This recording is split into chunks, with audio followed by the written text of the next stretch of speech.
സജീവേ, ഞാനിപ്പം നിനക്ക് മെസ്സേജ് അയക്കുന്ന സമയം 3:10 ഞാൻ ദുബായിലേക്കൊരു യാത്രയ്ക്ക് പോവാം. യാത്ര ഈ സമയമായതുകൊണ്ട് ജസ്റ്റ് ഫ്ലൈറ്റ് വരുന്നവരെ ലോബിയിലിരിക്കുമ്പോൾ ചുമ്മാ ചാറ്റുകളൊക്കെ ഇങ്ങനെ റിവേഴ്സ് ചെയ്തു. അൺഫോർച്ചുനേറ്റ്ലി ഞാൻ എൻ്റെ പ്രൊഫൈൽ ജസ്റ്റ് ഒന്ന് റീകളക്ട് ചെയ്ത് നോക്കിയപ്പോൾ അതിൽ ചില മൊമെൻറ്റ്സൊക്കെ ഇങ്ങനെ ഷെയർ ചെയ്യുന്ന കണ്ടു. അപ്പോൾ എനിക്ക് തോന്നിയൊരാഗ്രഹമാണ്, എന്നെപ്പറ്റി എന്തെങ്കിലും ഒരു ബൈറ്റ്, ഒരു വീഡിയോ പോലെ അതൊക്കെ ചെയ്യാൻ പറ്റുമോ? എൻ്റെ ജോബിനെ നീ എന്നോട് അങ്ങനെ ചോദിക്കേണ്ട ആവശ്യകതയൊന്നുമില്ല കേട്ടോ. കാരണം നീ എൻ്റെ ഓർമ്മകളുടെ തന്നെ ഭാഗമാണ്. എങ്കിലും ഈ ജന്മദിനം നീ ഒരിക്കലും മറക്കാതിരിക്കട്ടെ. സിംഗുലേറ്റിയിൽ നമ്മൾ +2 പഠനം പൂർത്തിയാക്കുമ്പോൾ നീ എൻ്റെ ഓട്ടോഗ്രാഫിൽ എഴുതിയ വാക്കുകളാണ് എൻ്റെ മനസ്സിലേക്ക് ആദ്യം ഓടി വരുന്നത്.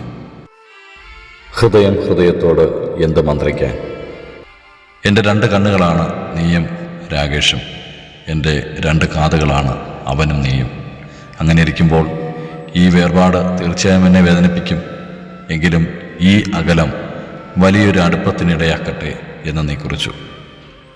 എങ്കിലും ആ വാക്കുകൾക്ക് നീ എത്രത്തോളം വിശ്വസ്തത പുലർത്തി എന്നുള്ളത് കാലം സാക്ഷി. വീണ്ടും നമ്മൾ കണ്ടുമുട്ടുമ്പോൾ പലപ്പോഴും ആ പഴയ സെൻ്റ് അലോഷ്യസ് മൈനർ സെമിനാരിയിലെ സ്നേഹവും സൗഹൃദമൊക്കെ നമുക്ക് പുതുക്കാൻ സാധിക്കുന്നുണ്ട്.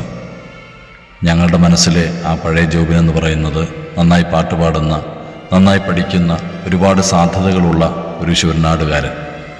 എങ്കിലും എന്തിനാണ് നീ സെമിനാരിയിൽ നിന്ന് പോയത് എന്നോർക്കുമ്പോൾ പലപ്പോഴും എനിക്ക് വിഷമം വരാറുണ്ട്. കരഞ്ഞു കലങ്ങിയ കണ്ണുകളുമായി സെൻ്റ് അലോഷ്യസ് മൈനർ സെമിനാരിയുടെ പാർലറിൽ നിന്ന് നിന്റെ പപ്പയുടെ മുഖം എനിക്കെങ്ങനെ മറക്കാൻ കഴിയും? സെമിനാരിൽ നിന്ന് പോയിട്ട് കോട്ടവട്ടം ജംഗ്ഷനിൽ ഞങ്ങളെല്ലാവരും ബസ് കാത്തു നിൽക്കുമ്പോൾ നീ അതിരാവിലെ ശൂരനാട് നിന്നും ട്രാൻസ്പോർട്ട് ബസ്സിൽ കടന്നു പോകുന്നത് ഓർമ്മകളിൽ. പിന്നീട് നമ്മുടെ ഫാത്തിമ മാതാ നാഷണൽ കോളേജിൽ വന്നപ്പോഴും നമ്മൾ ആദ്യ ദിനങ്ങളിൽ ഒരുമിച്ചിരുന്നതും കുറേ തമാശകൾ പറഞ്ഞതുമൊക്കെ എൻ്റെ മനസ്സിലുണ്ട്. സെൻ്റ് അലോഷ്യസ് മൈനർ സെമിനാരിയിൽ പണ്ട് നീ പാടിയൊരു ഗാനം എൻ്റെ മനസ്സിലേക്ക് കടന്നു വരുന്നു.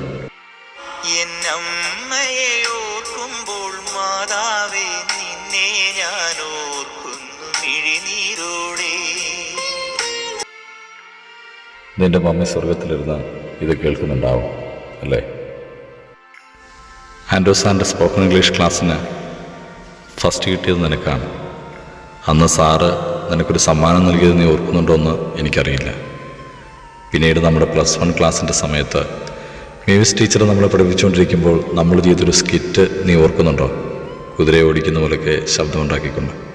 സെയിൻറ്റ് അലോഷ്യസ് മൈനർ സെമിനാരിയിൽ എത്രയോ രാത്രികളിൽ നിൻ്റെ സ്വപ്നങ്ങളും ആഗ്രഹങ്ങളുമൊക്കെ നീ എന്നോട് പങ്കുവച്ചിട്ടുണ്ട്. ഒരുപക്ഷെ ജീവിതത്തിൽ വളരെ വ്യത്യസ്തമായ ഒരു കഥയുള്ള അനുഭവമുള്ളവരാണ്. നീ ഓർക്കുന്നുണ്ടോയെന്നറിയില്ല, സെമിനാരിയും സ്കൂളിലുമൊക്കെ ഒരുപക്ഷെ ആദ്യകാലത്തൊക്കെ നമ്മൾ 2 പേരും ഒരേപോലെ വണ്ണമില്ലാതൊക്കെ ഇരുന്നത് പറഞ്ഞ് പലരും നമ്മളെ കളിയാക്കിയത്.